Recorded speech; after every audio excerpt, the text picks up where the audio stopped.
This channel does not promote any violent, harmful, or illegal activities. All content provided by this channel is meant for an educational purpose only. শুরু করব এই মুহূর্তের bulletin একটি ভাইরাসের কথা বলে HMPV যা ইতিমধ্যেই আবারও উদ্বেগ বাড়াচ্ছে এবং চিন্তা বাড়াচ্ছে।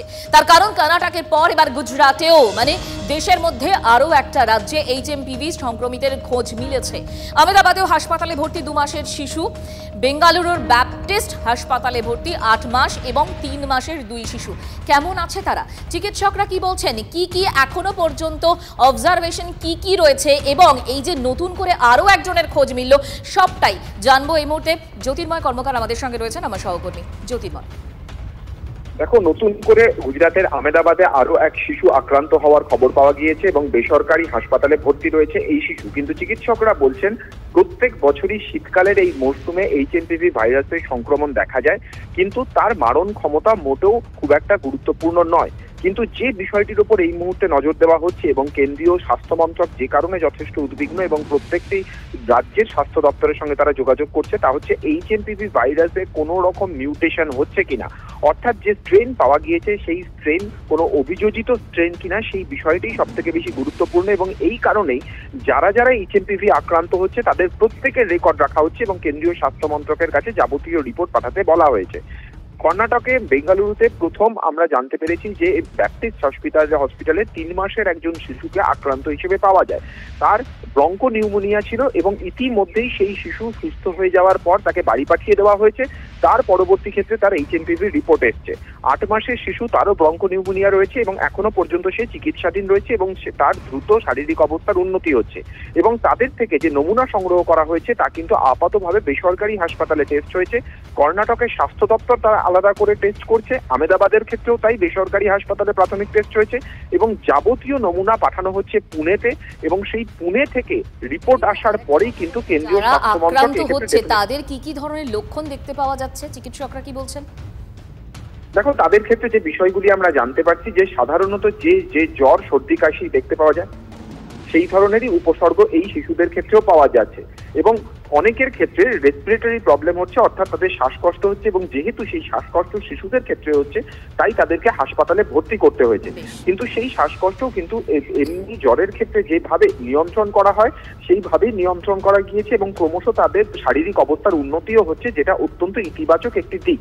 তবে চিকিৎসকরা যে কথা বলছেন যে কোভিডের ক্ষেত্রে যে ধরনের সতর্কতা আমরা অবলম্বন করতাম বা যে কোনো জ্বরের ক্ষেত্রে সতর্ক থাকার কথাই বলছেন। জ্যোতির্ময়, আপাতত তোমাকে ধন্যবাদ। আমরা সকাল থেকে একের পর এক বিশেষ চিকিৎসকের সঙ্গে কথা বলছি, আমরা কথা বলবো এবং আমরা আপনাদের শোনাবো অপূর্ব ঘোষ, ডক্টর অপূর্ব ঘোষ কি বলছেন। ব্যাক টু ব্যাক থাকছে কুণাল সরকারের বক্তব্য। সাধারণত এটা বাচ্চাদেরই হয়, বড়রা কখনো কখনো ক্যারি করে, বাট বড়রা কোনো সাফার করে না মেটানিউমো ভাইরাসে।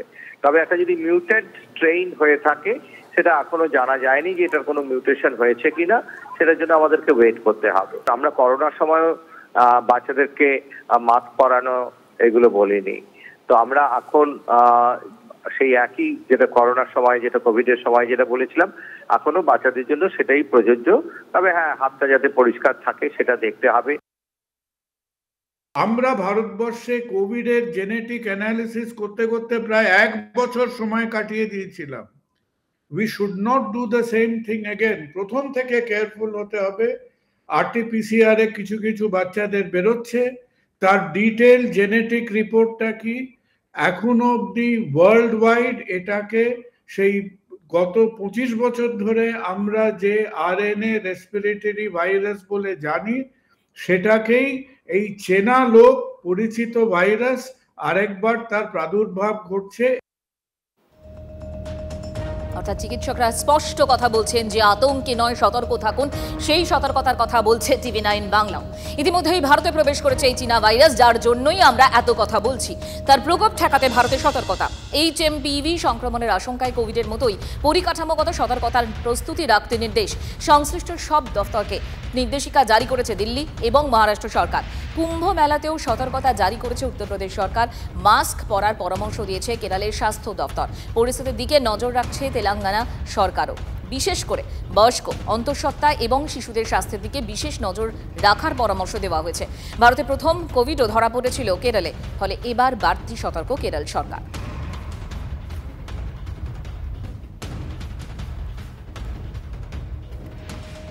ভারতে ঢুকেছে হিউম্যান মেটা নিউরো ভাইরাস। নজরদারি চললেও এখনই কোনো লিখিত অ্যাডভাইজারি জারির পথে হাঁটছে না আমাদের রাজ্য অর্থাৎ পশ্চিমবঙ্গ। এখনো কোনো সতর্কবার্তা জারি করেনি কেন্দ্রীয় স্বাস্থ্য মন্ত্রক। তাই রাজ্য আপাতত নজরদারিরই পক্ষপাতী, যার প্রেক্ষিতে দুটি বিষয়ের উপর সরকারি হাসপাতালে চিকিৎসকদের সতর্ক থাকার পরামর্শ দিয়েছে স্বাস্থ্য ভবন। 1, HMPV আক্রান্তের অস্বাভাবিক সংখ্যা বৃদ্ধি হয়েছে কিনা। 2, HMPV আক্রান্তের উপসর্গ অসুস্থতার মধ্যে বিগত বছরের তুলনায় কোনো অস্বাভাবিকতা পাওয়া যাচ্ছে কিনা।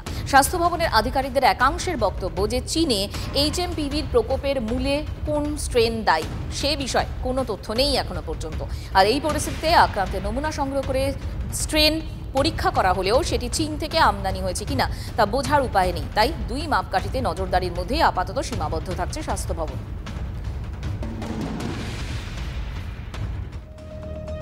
ইংল্যান্ডেও দ্রুত ছড়াচ্ছে এই ফ্লু। হাসপাতালে ভর্তি বেশিরভাগ রোগীরই শ্বাসকষ্টজনিত সমস্যা রয়েছে। 1 মাসের মধ্যে লন্ডনে আক্রান্তের সংখ্যা 4 গুণ বেড়েছে। বিশেষ সতর্কতা জারি NHS এর। ক্রিসমাসের দিনই প্রায় 4000 বেশ রোগী ফ্লু আক্রান্ত হয়ে হাসপাতালে ভর্তি হয়েছেন। 4 দিন পরই সেই সংখ্যা প্রায় 1000 বেড়ে গিয়েছে বলে খবর।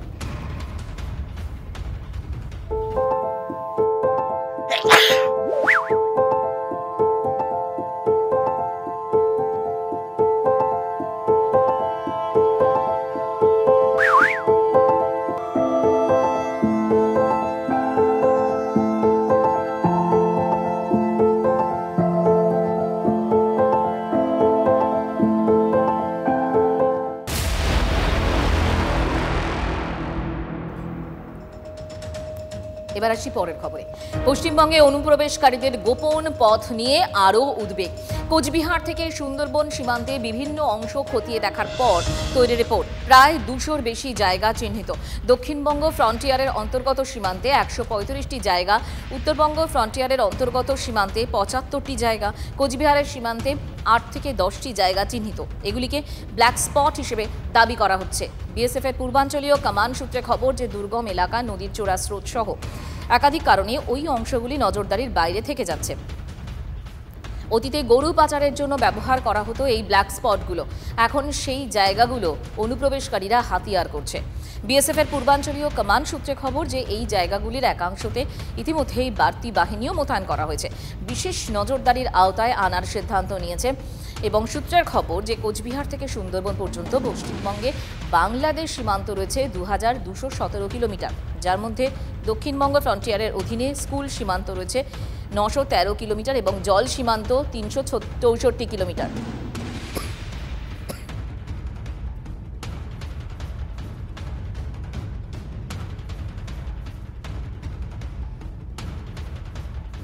हमारे लिए अनफेंस्ड बॉर्डर कोई प्रॉब्लम नहीं दे रहा है, क्योंकि बीएसएफ की जो स्ट्रेंथ है वो काफ़ी बड़े पैमाने पे यहाँ पे डिप्लॉयड है।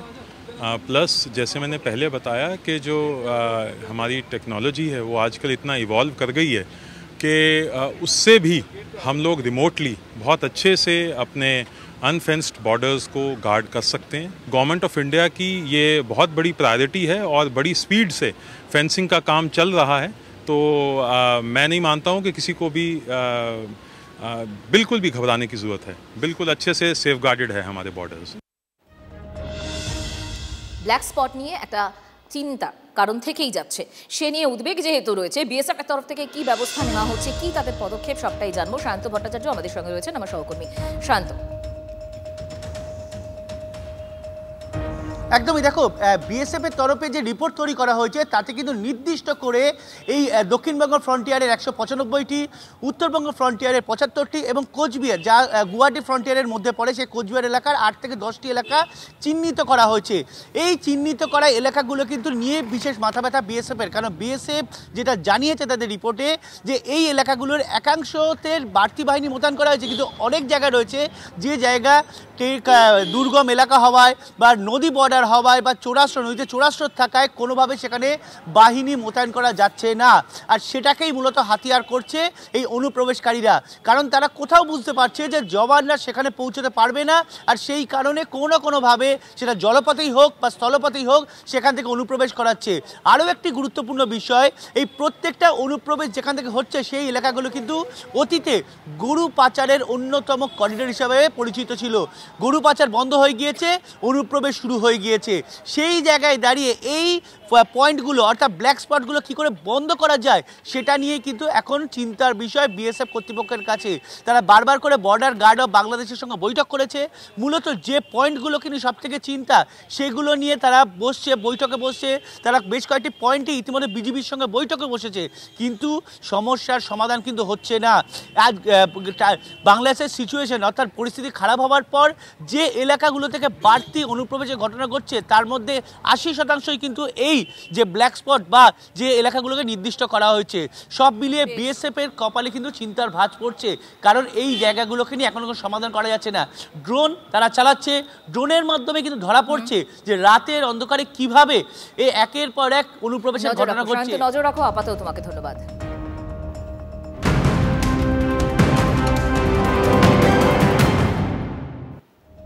এদিকে আবার বাংলা এসটিএফ এর পাশাপাশি জেলবন্দি জেএমবি জঙ্গি তারিকুলকে হেফাজতে চায় অসম এসটিএফ। নওদায় ধৃত সাজিবুল, মুস্তাকিম, তারিকুলের যোগ পেয়েছে বাংলা এসটিএফ। অসমে ধৃত আব্বাস আলী, মিনারুল শেখের সঙ্গে যোগ পেয়েছে এই অসম এসটিএফ। টেলিফোনে রয়েছেন কৌশিক, কি সর্বশেষ কি তথ্য পাচ্ছি আমরা? দেখো, সর্বশেষ যে তথ্য যে বাংলা এসটিএফ কিন্তু আগেই কোর্টে আবেদন করেছিলেন যে তারা যে তারিকুল ইসলাম যে এমবি জঙ্গি যে জেলে রয়েছে আগেই তাকে হেফাজতে নিতে চায় এবং তাই তারা আবেদন করেছিল এবং সেই হেফাজতের জন্য আজকে তাকে সুন অ্যারেস্ট করে আদালতে নিয়ে আসা হয়েছে। অন্যদিকে পাশাপাশি আসাম এসটিএফও তারাও হেফাজতে পেতে চায় এই তারিকুল ইসলামকে, কারণ আসাম এসটিএফ মিনারুল ও আব্বাসের সঙ্গে যে যোগ রয়েছে সেই কেসে জিজ্ঞাসাবাদ করতে চায় এবং বাংলা এসটিএফ সেক্ষেত্রে সাজিবুল ইসলাম এবং মুস্তাকিম শেখের সঙ্গে এর আগে জেলে গিয়ে জিজ্ঞাসাবাদ করেছিল তারিকুল ইসলামকে। সেখানে এই মুস্তাকিম এবং সাজিবুলের সঙ্গে যোগ সাজেশ পেয়েছে এবং সেখানে বেশ কিছু নতুন তথ্য এসেছে এবং সেই সব বিষয়ে বসে মুখোমুখি একটা তাদের জেরা করতে চায়। সেই কারণে বেঙ্গল এসটিএফও তাদের হেফাজতে পেতে যায়। তবে সব থেকে চিন্তার বিষয় এই তারিকুল ইসলাম হচ্ছে যে এমবি জঙ্গি যে 2015 সালের পর গ্রেপ্তার হয়েছিল, সেই সময় থেকে এই বহরমপুর সংশোধনাগারে ছিল এবং এখানে বসেই কিন্তু এইসব জঙ্গি কার্যকলাপ তিনি বাড়িয়েছেন এবং স্লিপার সেলসের সংখ্যা বাড়িয়েছেন এবং বিভিন্ন হ্যান্ডেলারদের নির্দেশ মতো তিনি এখানে নির্দেশ দিতেন। সাজিবুল এবং আব্বাস, মুস্তাকিম বা যে 4 জন মুর্শিদাবাদ থেকে দিত হয়েছে তাদের সকলের সঙ্গেই তার যোগ রয়েছে নিয়মিত। নজর রাখো। আপাতত ধন্যবাদ।